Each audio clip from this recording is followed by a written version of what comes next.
I'm craving something we're missing. The ceramides in CeraVe. They help restore my natural barrier so I can lock in moisture and keep us protected. We've got to have each other's backs and fronts. CeraVe, what your skin craves.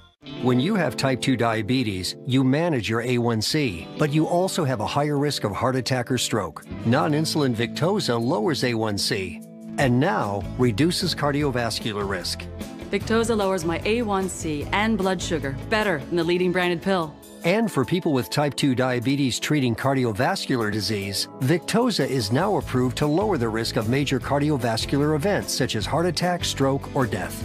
And while it isn't for weight loss, Victoza may help you lose some weight.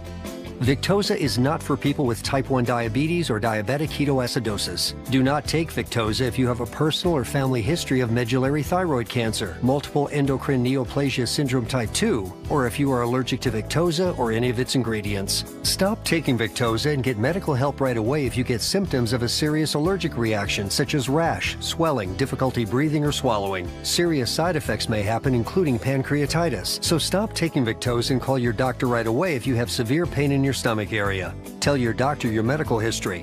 Gallbladder problems have happened in some people. Tell your doctor right away if you get symptoms. Taking Victoza with the sulfonylurea or insulin may cause low blood sugar. Common side effects are nausea, diarrhea, vomiting, decreased appetite, indigestion, and constipation. Side effects can lead to dehydration, which may cause kidney problems. Ask your doctor about Victoza.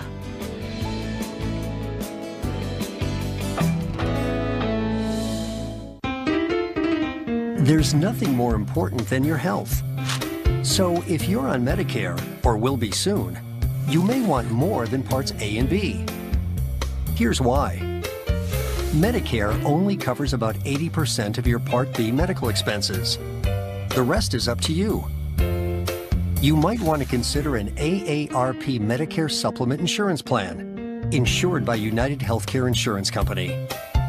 Like any Medicare Supplement Insurance Plan, these help pick up some of what Medicare doesn't pay. And these plans let you choose any doctor or hospital that accepts Medicare patients. You could stay with a doctor or specialist you trust, or go with someone new. You're not stuck in a network, because there aren't any. So don't wait. Call now to request your free decision guide and find the AARP Medicare Supplement Plan that works for you. There's a range to choose from, depending on your needs and your budget. Rates are See the Orlando Magic tip off against the world's best. Oh my goodness, how about that pass? Aaron Gordon jumped out of his shoe. That was something special right there. All-stars, champions, legends. Vucevic with a catch. He'll turn, fire! He drilled it! Pure magic! History happens here. Being there is pure magic. accepts Medicare patients. Whether you're on Medicare now or turning 65 soon, it's a good time to get your ducks in a row. Call to request your free decision guide now, because the time to think about tomorrow is today. Cough doesn't sound so good. Take Mucinex DM. I'll text you in 4 hours when your cough returns. One pill lasts 12 hours, so... Looks like I'm good all night. Why take 4-hour cough medicine? Just one Mucinex lasts 12 hours. Let's end this. It's a waiting game in Washington as we brace for an arrest in Special Counsel Robert Mueller's investigation. As we've been reporting, a federal grand jury has formally approved charges against at least one person, and they could be taken into custody as soon as tomorrow. Now, the identity of who has been charged is anyone's guess right now, because for now, the indictment is sealed. That's not stopping speculation from running rampant, however. So I want to bring in our panel to help us all sort through what's plausible and what's not, and what this really means in the big scheme of things. Joining us, CNN political analyst Julian Zelizer. He is a historian and a professor at Princeton University. Also with us, former federal prosecutor Renato Mariotti, and CNN political commentator and former Democratic congressman from New York, Steve Israel. So, Renato, Most of the legal analysts we've spoken with so far expect these charges to be either for Paul Manafort or Michael Flynn. We know Mueller has been looking into both men over the summer. Investigators even raided Manafort's home, and according to the New York Times, they told him to expect an indictment. So would you be surprised if this indictment was for someone other than Manafort or Flynn? Honestly, I wouldn't be surprised. And I will tell you one piece of information that is leading me to think that it could be someone else is that there was reporting yesterday that Manafort and Flynn's attorneys were not notified that an indictment was coming. And typically in a white-collar criminal investigation, the prosecution would let the defense attorney know so they could bring the client to court without the need for an arrest. Now, it could be that for various reasons Mueller wants there to be an arrest. Either he's concerned about a risk of flight, or there are other, concerns, in terms of the appearance of it. It could be for Flynn's son as an effort to get cooperation out of Flynn. It could be an accountant, an associate.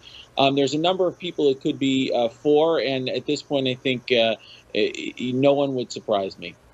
Julian, you said that it doesn't really matter who this is, who's going to be arrested, or even maybe what the charges are, but this really could be a pivotal point in the investigation based on historical precedent. Sure. Politically, it can be very important. In the last week, we've heard President Trump try to shift attention to Hillary Clinton, even hearing calls for the resignation of Robert Mueller emerging in certain circles, and all of a sudden we're back to the investigation.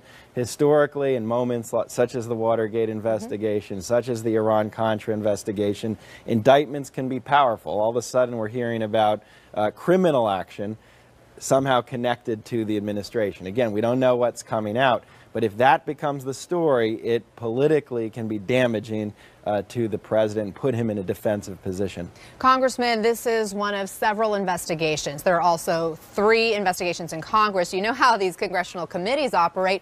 How much will what we learned this week with this indictment impact where Congress goes with their investigations? Well, you're right. There are independent investigations. I'm not certain that the outcome of the Mueller investigation, which won't stop tomorrow, it will continue, will have much bearing on the House Intelligence Committee or Senate Intelligence Committee.